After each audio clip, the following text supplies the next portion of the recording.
For decades, the Boeing 747 ruled long-haul aviation. It was the aircraft that made the world feel smaller. It carried passengers across oceans, connected major cities, and became the symbol of a new age of global travel. Then, Airbus built something even larger. The Airbus A380 arrived with more space, more comfort, and more ambition than any passenger aircraft before it. To many people, it looked like the obvious next step. The old jumbo jet had finally met its replacement. But something unexpected happened. The newer aircraft never replaced the old king. Instead, both giants slowly began disappearing from passenger service. The 747 started leaving airline fleets. The A380 also began losing its place much earlier than many expected.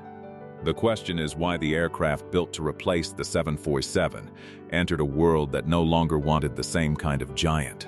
So, if the Airbus A380 was bigger, newer, and more advanced, why couldn't it replace the Boeing 747? Before the 747 became an icon, airlines had a problem. Long-haul travel was growing, but flying across oceans was still expensive and limited. Airports were getting busier. More people wanted to travel between continents. Airlines needed a way to carry more passengers without adding more flights into already crowded schedules. The Boeing 747 arrived at the right moment. It gave airlines a way to move large numbers of people across long distances in one flight. It helped lower costs per passenger. It connected cities that once felt far apart. It also gave international travel a new image. The aircraft became more than a machine at the gate. It became a sign that the world was opening up. Passengers saw the raised hump and knew they were looking at something different. Airlines saw a tool that could change long-haul travel. Airports adjusted around it. Routes were built around it. That is why the 747 became the queen of the skies. It solved the right problem at the right time. And that is the first clue to why the A380 could not replace it. An aircraft does not become legendary because it is large. It becomes legendary when the world needs exactly what it offers. For the Boeing 747, the timing was almost perfect. But decades later, when Airbus built a larger aircraft, the world was no longer asking the same question. By the time Airbus began shaping the A380, aviation had a new problem. The world's busiest airports were becoming crowded. Cities like London, Dubai, Singapore, Los Angeles, and Hong Kong could only handle so many flights each day. Runway slots were limited. Gates were limited. Airspace around major hubs was under pressure. From the outside, the solution looked obvious. If airports could not keep adding more flights, then airlines needed larger aircraft. That was the promise of the Airbus A380. One aircraft could carry a huge number of passengers between major hubs. Airlines could gather people from smaller cities, bring them into one large airport, and move them across continents in a single giant aircraft. At the gate, the A380 looked like the future. 2 passenger decks, large cabins, premium suites, lounges, showers, long boarding lines moving into a machine built for scale. This was the aircraft Airbus believed could take the 747's place. The logic seemed simple. The 747 had changed aviation by being larger than what came before. The A380 would continue that story by going even bigger. But bigger aircraft create bigger pressure. Every advantage created another demand. And if one part of the system failed, the aircraft's greatest strength could turn into a delay that hundreds of passengers would feel at once. That is where the A380's replacement story started to weaken. It was built to solve congestion in the air, but it pushed a new kind of congestion onto the ground. The A380's size was its greatest selling point. It was also the beginning of its struggle. A giant aircraft does not only need a runway, it needs an airport that can handle it from the moment it lands to the moment it leaves again. This was where size became more than a visual feature. It became logistics. When an A380 arrived, hundreds of passengers could enter the terminal at once. Immigration lines could swell, transfer desks could fill, bags could arrive in large waves. Cleaning teams had more cabin space to cover. Catering crews had more meals to load. The solution was preparation. Some airports built special gates. Some adjusted taxiways. Some added double-deck boarding systems. Major hubs prepared for the Super Jumbo because they expected it to become part of the future. But the solution created a new problem. The A380 worked best only in places built to handle it. That made it powerful on certain routes and difficult on others. A replacement for the 747 needed to give airlines freedom. It needed to work across many routes, many airports, and many changes in demand. The A380 needed the right airport, the right gate, the right passenger volume, and the right schedule. When everything lined up, it could be magnificent. When one part did not line up, the size became a burden. That is one reason the A380 could not replace the Boeing 747. It asked the entire system around the aircraft to become larger too. This is the turning point. The A380 was built for a hub-and-spoke world.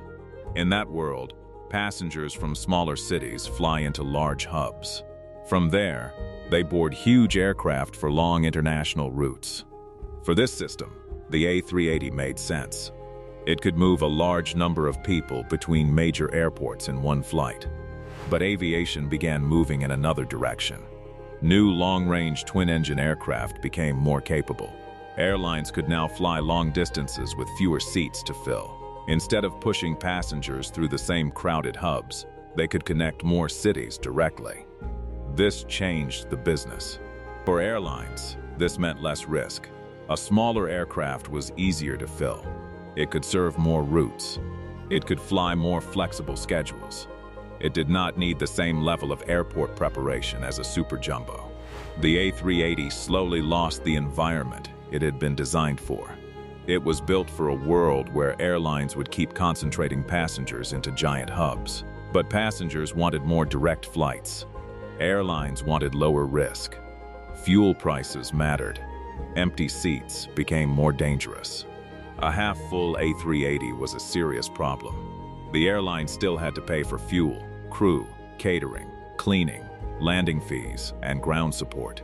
The aircraft could make money when full, but it punished airlines when demand softened. The 747 also suffered from this shift. Passenger versions began leaving fleets because four-engine giants were becoming harder to justify.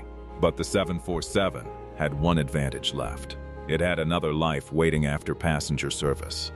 The A380 was losing the world it was built for. The 747 was about to show why replacing it was harder than building something bigger. At this point, the story should have been over for the 747. It was older. Passenger airlines were retiring it. Newer aircraft were taking over long-haul routes. The A380 had already beaten it in size and passenger comfort. But the 747 refused to disappear. Cargo gave it a second life. The reason was built into its shape.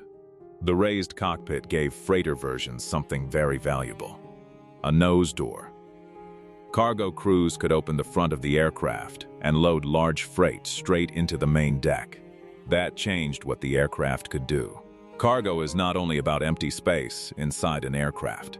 It is about loading speed. It is about weight balance. It is about floor strength. It is about whether airport crews can load the aircraft quickly and send it back into the air.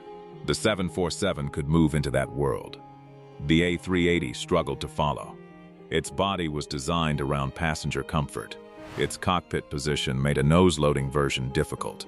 Its upper deck sat high above the ground. Its cabin structure was built for people, seats, suites, and service, not heavy cargo operations. Airbus considered an A380 freighter, and there was interest. But the same design that made the A380 special for passengers made it difficult as a practical cargo aircraft. This is the twist in the story. The 747 did not survive because it defeated the A380 as a passenger jet. It survived because it could change roles. While passenger 747s left many airport gates, 747 freighters kept working through the night. They carried cargo across continents while the passenger market moved towards smaller, more efficient aircraft. The A380 was extraordinary at the job it was built for. The 747 lasted longer because it could still work when that original job started disappearing. That is why the A380 could not fully replace it. The 747 was not only an old king, it was a survivor. The A380 failed to replace the 747 because the world changed around it. Cargo became more important, and the 747 could adapt to that world better than the A380. The A380 remained one of the greatest passenger aircraft ever built. For the right airline, on the right route, it could be a powerful machine. Emirates proved that. Passengers loved it. Aviation fans still admire it. But replacing the 747 required more than size.